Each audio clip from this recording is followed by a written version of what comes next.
because right here at the top of the stream, we are going to be a little more conversational than usual. We're going to be talking about a couple of really important things and how you might be able to help with those things. No viewers who are in the chat currently, but that's okay because people can still donate even on the VOD, and this video is probably going to go on my YouTube channel. And so the links will be in the description on the YouTube channel of how you can donate to assist to alleviate suffering that's happening all over Israel and Gaza right now. This is a politically sensitive topic and issue, so we're going to endeavor to discuss it. Kind of Manuel is taking selfies with Spider-Man. I'm so sorry. We're super excited to play Spider-Man. We're about to play Spider-Man. But first we got to talk about some stuff that's going on in Israel and Gaza. And like I said, we're gonna be really vague about it all because I know that it's a politically sensitive issue. Yeah. I'm so conflicted. I don't want I don't want to watch gameplay before I play through the game, but the stream is always a good time. The stream is always a good time, and you know you can stay for a hot minute here if you wanted to, Robbie, because before we play Spider-Man, we're going to be talking about stuff that's going on. You know, it's just going to be a real simple. Easy time. Twitch clip special. That's kind of a hard one to say. It pained me to hear about Israel. It did pain me to hear about Israel. So we're going to talk about what happened in case you're not familiar. On October 7th, Hamas, which is the authority of the Gaza Strip in the Palestine area, launched an attack against Israel that is so far, according to most recent estimates, responsible for the deaths of between 1,200 and 1,400 Israeli citizens. A huge number of those were Israeli civilians, people in their homes, people attending a music festival. Hundreds of people at a music festival were killed by Hamas. Terrorists by Hamas militants crossed over the border into Israel and attacked several military targets, but also attacked several civilian targets. In response to that attack, the nation of Israel has launched their own attack against the forces of Hamas in the Gaza Strip. If you're not familiar with the situation in Israel, for decades, for a long time, Palestinian people who have been living in the land for hundreds of years, you guys are sick. The one day I can't stay and watch y'all play Spider-Man. I'm so sorry, Caleb. We are going to play it, though, and I'm super excited about playing. It's going to be good. But yeah. First, before we play Spider-Man, we're going to get through talking about Israel and Hamas and Gaza and how you can help civilians who are in desperate need of assistance in Gaza right now. Because, like I said, Hamas attacked Israel, killed hundreds of civilians, hundreds of Israelis. And in response, Israel attacked Gaza, attacked Hamas in Gaza. And if you aren't aware of the situation, Palestinians who have been living in the land that Israel currently occupies, Palestinians who have been living there for hundreds of years, in the 1940s were displaced from their homes whenever Israel seized land that the British government allotted to them over many years, since like the 1910s and 20s. The British government had actively been working to enfranchise Jewish people to create for themselves a nation of Israel. That obviously was not a super great idea to the people who were living there at the time. But for decades, amongst much strife and violence, for decades, the Jewish people and the Arab Palestinian people endeavored to figure out a way to create a one-state solution where they could both coexist in the land peacefully. Unfortunately, while those negotiations were happening, while those negotiations were continuing to happen, Israel, what they call their Day of Independence, forcefully seized a large amount of land in Palestine and displaced millions of Palestinian citizens. And since that day, and since several different wars and conflicts over the years, millions of Palestinians have been displaced from ancestral lands, have been displaced from their homes, and have been pushed into two isolated areas within Israel, the West Bank and the Gaza Strip. Now, the background behind that situation is immensely complicated and detailed, and has lots of people who are very passionate about it on both sides. I'm not trying to attribute ownership of the land to any party in that situation. However, it is undeniable that Israel has, for decades at this point, displaced Palestinian civilians and has perpetuated tyrannical and oppressive attacks on Palestinian land, has slowly worked to seize illegally, according to general international consensus, has slowly worked to seize even more land from Palestinian people, occupying even more land from Palestinian people, have cut off access to holy sites for Palestinian people. The Israelis have cut off access to those holy sites to the Palestinian people for a long time. The Al-Aqsa Mosque is the Dome on the Rock, where is the Temple Mount.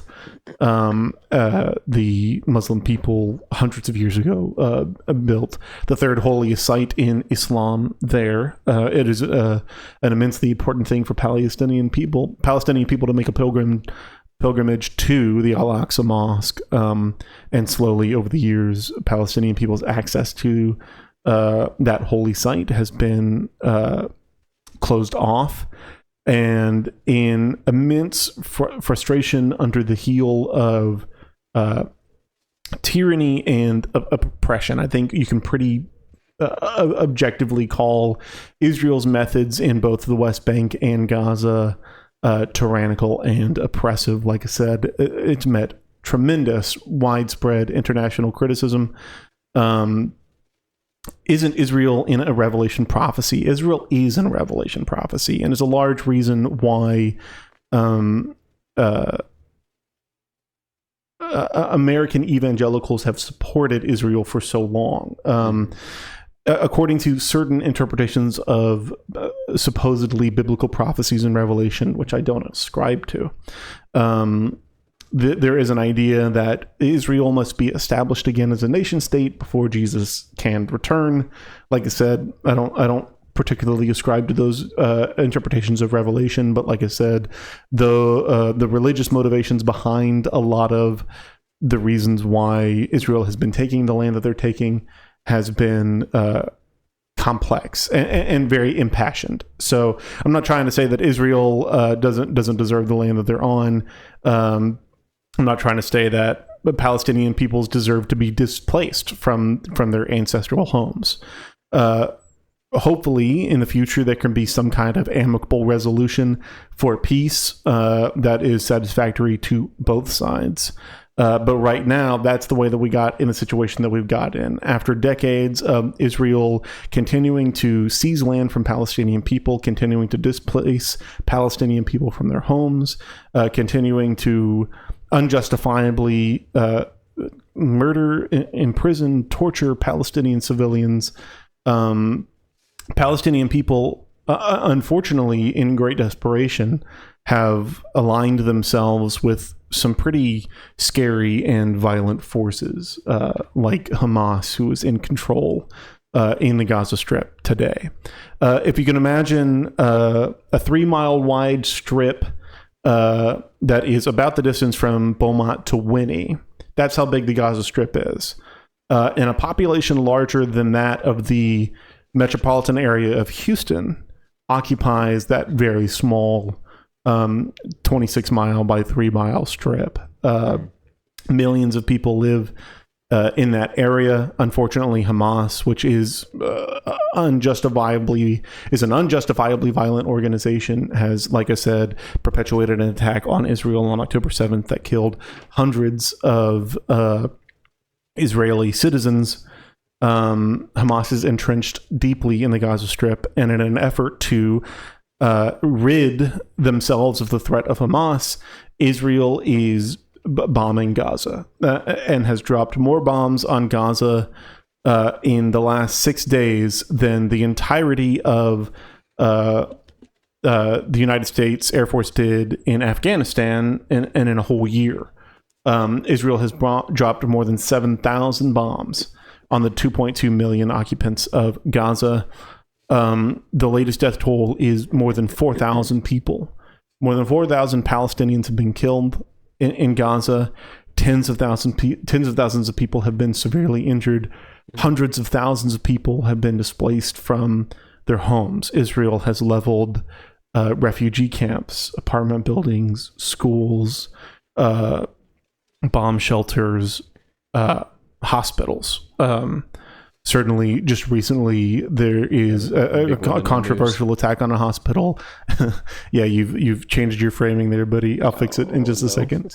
A controversial attack on a hospital led to the death of more than 500 Palestinian refugees. It's debated whether or not that attack happened because a misfired a Palestinian Islamic Jihad missile, or whether that happened because of a Israeli airburst missile.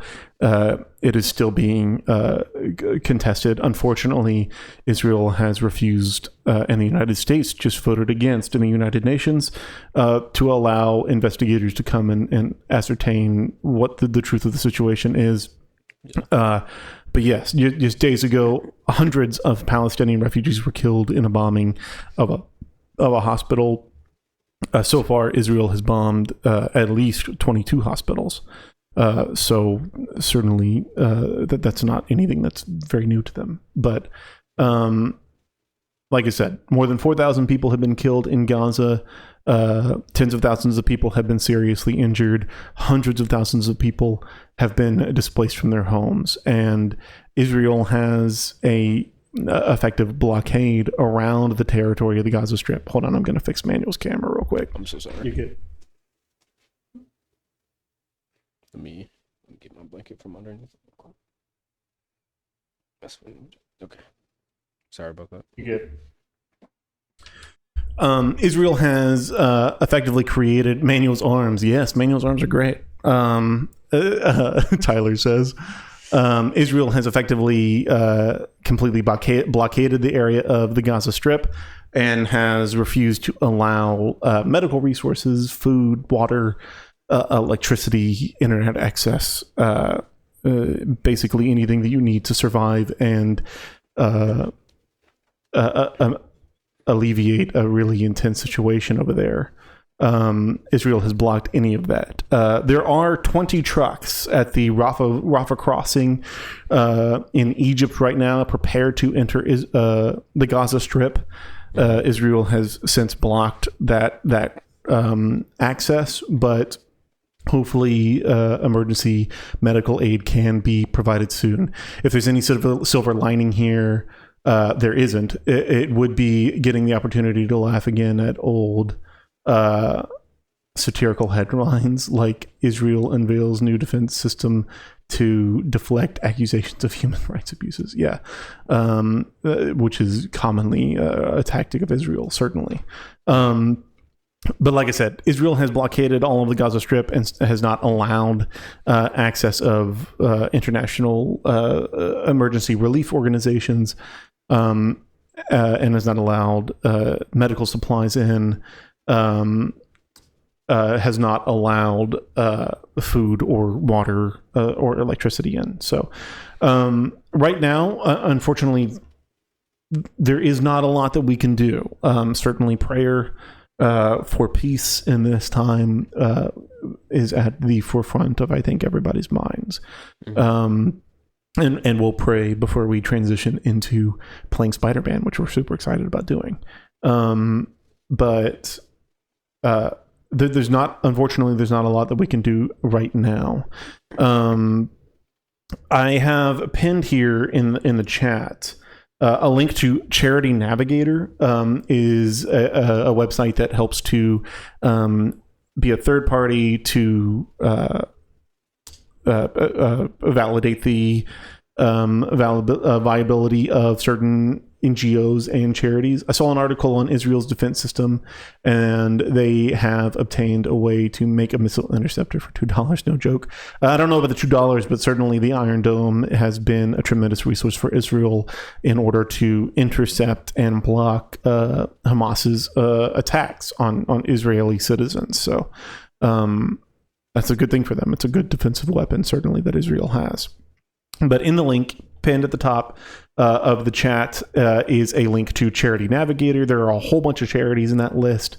There are a whole bunch of charities, especially that will allow you to donate to Jewish relief organizations. However, underneath the link for those reputable charities, I have a link pinned for both ANERA and the Palestinian Children's Relief Fund. Both of those organizations are on the ground currently right now, have doctors on the ground, have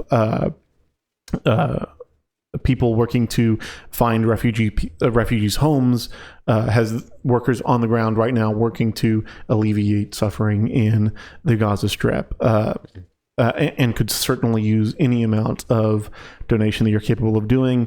I have donated. I would not trust a $2 interceptor with my life. Yeah, $2 interceptor does feel cheap, but certainly missile interception is a huge part of Israel's defense.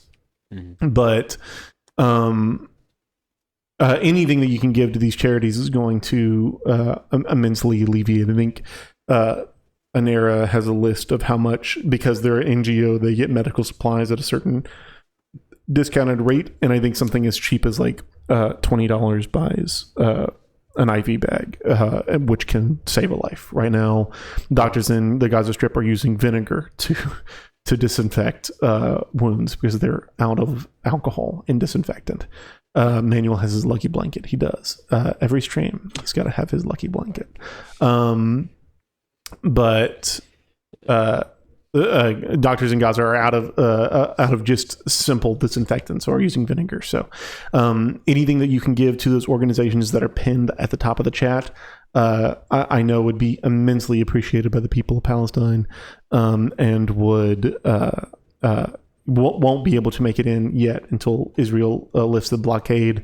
But as soon as they do, certainly will be of immense use to the people in Palestine. I've talked to a lot. Do you want to weigh in at all?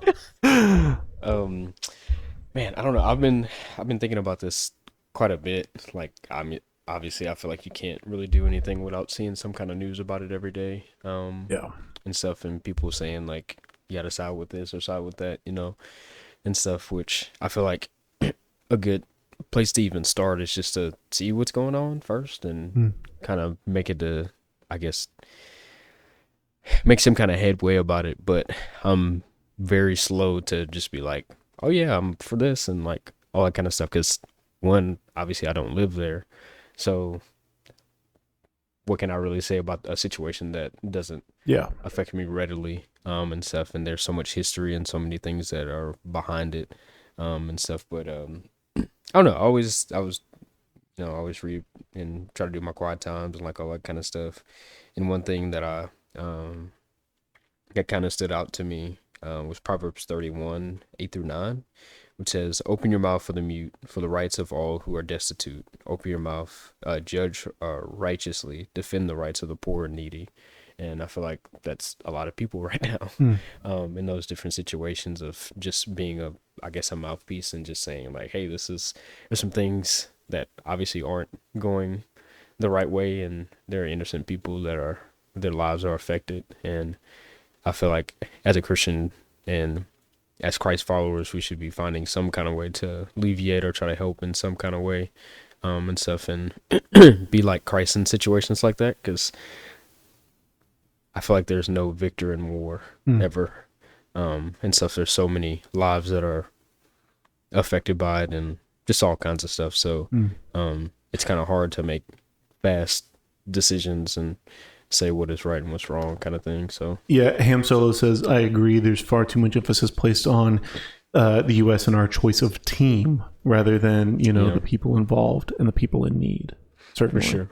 Yeah. And I think even talking to people who like have family there or may understand it a little bit more than us is really good, because I feel like sometimes in America we're really quick to be like, yeah, this is what we need to fight for, which we don't even talk to people who are affected by these kind of situations. So I feel like educating ourselves and then from there making a decision further along, I think is one of the best outcomes that we can do. Are people doing that? No. We don't know, we see both sides of it, but I think it's wise to take a step back and just see what happens and what's going on first. So for sure. And like you said, work to aid the suffering of the people who are voiceless right now, who are underrepresented and who are in great need of assistance. Like I said, that is the main reason why I have in my pinned chat, I have both ANERA and the Palestinian Children's Relief Fund. Those organizations are going to get emergency aid to Palestinians specifically, not because there are people in Israel who don't have need, but Israel is well supplied to offer aid to their own people currently, and the Palestinians are less so. Yeah. So that would be my recommendation. But if you are looking for any good charity besides ANERA or the Palestinian Children's Relief Fund, you can find those in that Charity Navigator link. There are several dozen different reputable charities that give at least 75% of their contributions go directly towards funding their programs, and they have met rigorous standards of accountability and transparency. So all of those organizations are great. It's wild when you see all the American Christians blindly supporting Israel without looking at all the atrocities they are and have been committing against the Palestinians for years, certainly. And that's not to say, like I said, that's not to say that 100% of the blame is on Israel, and 100% of the blame is certainly not on the Palestinian people, certainly Palestinian civilians. Yeah. But any path forward to peace, ceasefire especially, is something that I've been a very vocal supporter of in conversations, For sure. and would also advocate for publicly as well. And then anything that we can do, there's not a lot, it is pretty difficult to just fly to Palestine, even if you could, you ain't gonna get in. It is all very sad for sure. Blame certainly sits on both 100%. You'd never be able to get in even if you could fly over there. So probably the best way to contribute to alleviate the suffering that's happening in Palestine right now is contributing to, like I said, these organizations that are pinned in the chat. I'm going to leave those pinned for the whole night. If you're watching this on YouTube, they're going to be in the description. And anything that you can give certainly would help. I'd love to pray before we transition into playing Spitterman. Would you prefer to pray, and you want me to? I can pray. Okay. Yeah, for sure. Lord, just thank you for allowing us to do the stream tonight, just to talk about just the things that are happening in the world, and just knowing that no matter what, that this affects everything. It affects so many people, and I guarantee that there's people in those situations on both sides that are asking why is this happening, Lord, and we may not have the answer to that, but I know that you do. Lord, I know that you seek those who are, like we just talked about, are destitute, that don't have a voice, and all these different things. And I pray that those people would be heard, that they would be taken care of, and they would be loved, Lord. And if there's any way that we can be a part of that process, to help people and to love people and to live alongside them, Lord, I pray that we would do that as well. Lord, I pray also just for the rest of the stream tonight, I just pray that we have a good time, Lord, that we'd be able to entertain people, just give some people some laughs, all kinds of stuff, but ultimately just give community to people, and maybe people who feel alone, and maybe people who just need something. Lord, I just pray that you would just use the stream, Lord, to reach people. In Jesus' name I pray. Amen.